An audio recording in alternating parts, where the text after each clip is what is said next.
Baik, selamat pagi semuanya. Yang terhormat Bapak Bunda Sisputra MKOM sebagai dosen pengampu mata kuliah testing dan implementasi.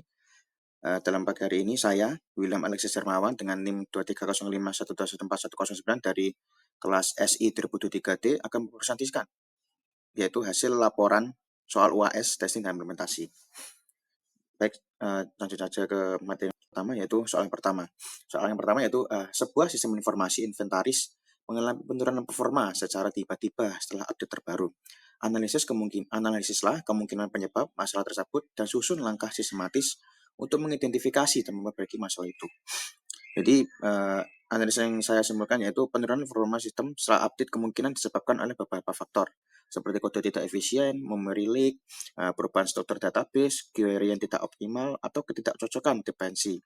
Nah, untuk mengidentifikasi dan memperbaiki masalah ini, langkah-langkah sistematis berikut dapat dilakukan.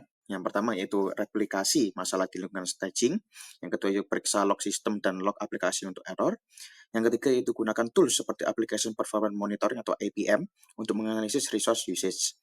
Yang keempat yaitu lakukan profiling terhadap bagian kode yang terkena dampak. Yang kelima yaitu analisis performa query database. Yang keenam yaitu lakukan rollback terhadap modul yang menyebabkan penurunan performa jika perlu.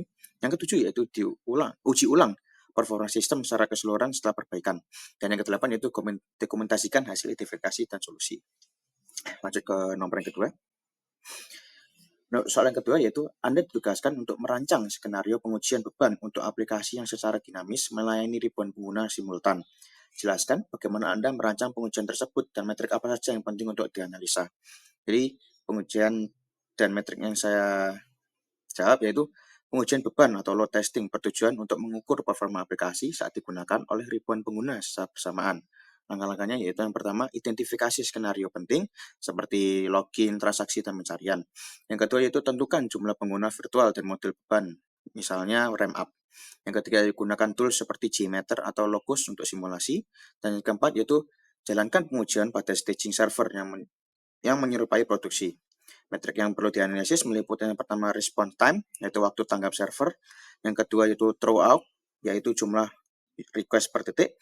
Yang ketiga itu error rate atau persentase permintaan gagal. Yang keempat itu CPU dan memory usage. Dan kelima yaitu latensi. Soal selanjutnya. Soal 3. Soal selanjutnya adalah dalam proses implementasi sistem baru, Anda menghadapi resistensi dari sebagian pengguna utama. Buatlah strategi konkret berdasarkan pemahaman psikologis dan teknis untuk mengatasi resistensi tersebut. Nah, resistensi pengguna umum terjadi saat terjadi perubahan sistem. Strategi untuk mengatasinya yaitu ada dua. Yang pertama psikologis dan yang kedua teknis. Yang untuk psikologis, libatkan pengguna sejak awal proses pengembangan. Yang kedua, sediakan pelatihan dan sesi tanya jawab. Yang ketiga, gunakan champion user atau pengguna kunci sebagai agen perubahan. Untuk secara teknis, yang pertama yaitu pastikan antarmuka pengguna mudah dipahami. Yang kedua, terapkan implementasi bertahap. Dan yang ketiga, sediakan support dan dokumentasi yang jelas. Oke, untuk soal selanjutnya. Soal keempat yaitu sebuah sistem manajemen data sering mengalami ketidaksesuaian data antara berbagai modul. Identifikasi kemungkinan akar penyebab dan buat prosedur pemecahan masalah yang efektif dan berkelanjutan. Jawaban dari saya yaitu yang pertama, ketidaksesuaian data antar modul biasanya disebabkan oleh yang pertama, kurangnya integrasi antar sistem. Yang kedua itu tidak adanya master data yang konsisten. Yang ketiga itu redundansi dan duplikasi data.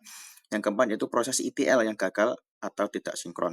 Solusi yang saya sarankan yaitu yang pertama, audit struktur dan alur data antar modul. Yang kedua ada terapkan master data management atau MDM. Yang ketiga yaitu gunakan middleware atau API untuk integrasi data real time. Yang keempat yaitu validasi dan normalisasi data secara berkala. Dan yang kelima yaitu buat SOP dan kontrol otomatis untuk deteksi anomali. Soal selanjutnya itu soal yang kelima. Soal yang kelima yaitu saat pemeliharaan sistem berjalan, ditemukan bug yang sulit diproduksi. Rancang pendekatan troubleshooting yang sistematis untuk menemukan dan memperbaiki bug tersebut. Jawaban dari saya yaitu bug yang sulit direproduksi memerlukan pendekatan yang lebih hati-hati. Yang pertama yaitu aktifkan logging level tinggi untuk menangkap informasi detail. Yang kedua yaitu gunakan screen atau video capture dari pengguna saat bug muncul. Yang ketiga yaitu lakukan pair debugging dengan pengguna. Yang keempat yaitu uji kombinasi sistem, browser, dan kondisi lainnya. Yang kelima yaitu gunakan snapshot, variable, dan session tracking. Yang keenam yaitu simulasikan ulang lingkungan pengguna. Dan yang terakhir, yang ketujuh adalah dokumentasikan pola munculnya bug untuk analisis lebih lanjut. Soal selanjutnya, soal yang keenam. Evaluasi sebuah sistem informasi berdasarkan 5 indikator kinerja utama atau KPI yang Anda pilih sendiri dengan alasan signifikan masing-masing indikator dan metode pengumpulan data yang konkret. Jawaban dari saya yaitu 5 KPI yang dipilih. Yang pertama, sistem uptime untuk mengukur keandalan sistem. Yang kedua, response time untuk indikator performa sistem. Yang ketiga yaitu user satisfaction score untuk diperoleh melalui survei pengguna. Yang keempat yaitu error rate untuk menunjukkan stabilitas sistem. Dan yang kelima yaitu business process cycle time untuk mengukur efisiensi proses. Metode pengumpulannya yang pertama yaitu tools monitoring seperti Grafana dan Nagios. Yang kedua, survei online seperti Google Form. Yang ketiga yaitu log system dan audit internal. Dan yang terakhir adalah perbandingan waktu proses sebelum dan sesudah implementasi. Next, soal yang ketujuh. Soal yang ketujuh adalah Anda mendapat permintaan untuk melakukan uji coba pengguna atau user acceptance testing pada sistem yang kompleks dengan berbagai tipe pengguna. Rancang prosedur pengujian yang valid dan efektif, serta bagaimana menangani feedback yang beragam. Jawaban dari saya itu yang pertama adalah langkah, dan yang kedua menangani feedback. Yang langkah-langkahnya yaitu mengidentifikasi seluruh tipe pengguna dan kebutuhan mereka. Yang kedua yaitu buat skenario uji berbasis kebutuhan nyata, real user case. Dan yang ketiga, siapkan test script, formula balik, dan kriteria keberhasilan. Yang keempat yaitu jalankan uji coba dengan pendampingan. Nah, langkah-langkah menangani feedback ada 4. Yang pertama itu kategorikan seperti bug, fitur baru, saran, dan lain sebagainya. Dan kedua itu prioritasnya dan verifikasi kebenarannya. Yang ketiga yaitu tindak lanjuti dan komunikasikan ke pengguna. Dan yang terakhir adalah dokumentasikan perubahan dan hasilnya. Next, soal ke-8 yaitu dalam dokumentasi pengujian, Anda menemukan bahwa banyak laporan hasil uji tidak dapat dipertanggungjawabkan karena kurangnya bukti yang kuat. Buatlah pedoman dan dokumentasi pengujian yang dapat memastikan keabsahan setiap laporan. Jawaban dari saya yaitu ada 5 pedoman dokumentasi pengujian. Yang pertama itu gunakan template standar berisi IT test, langkah, hasil akurat, hasil yang diterapkan. Yang kedua itu lampiran bukti seperti screenshot, log, dan rekaman atau sesi. Yang ketiga itu sertakan waktu dan pelaksanaan uji. Yang keempat ada hubungkan setiap test case dengan requirement. Dan yang kelima yaitu simpan dokumentasi secara terstruktur misalnya dengan tool seperti TestRail dan Zapier. Next slide. Nah, soal kedua itu jelaskan tantangan-tantangan utama dalam implementasi sistem informasi di organisasi yang mengalami perubahan budaya digital dan usulkan solusi teknis dan manajerial untuk mengatasinya.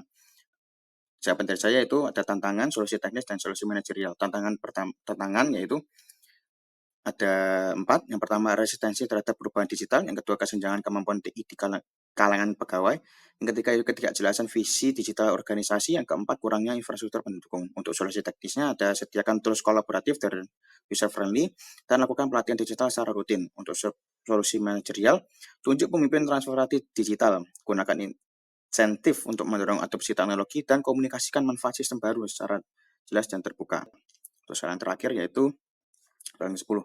Buatlah analisis mendalam tentang bagaimana teknologi baru, misalnya AI atau cloud computing dapat mempengaruhi proses pengujian dan implementasi sistem informasi serta tantangan yang mungkin dihadapi.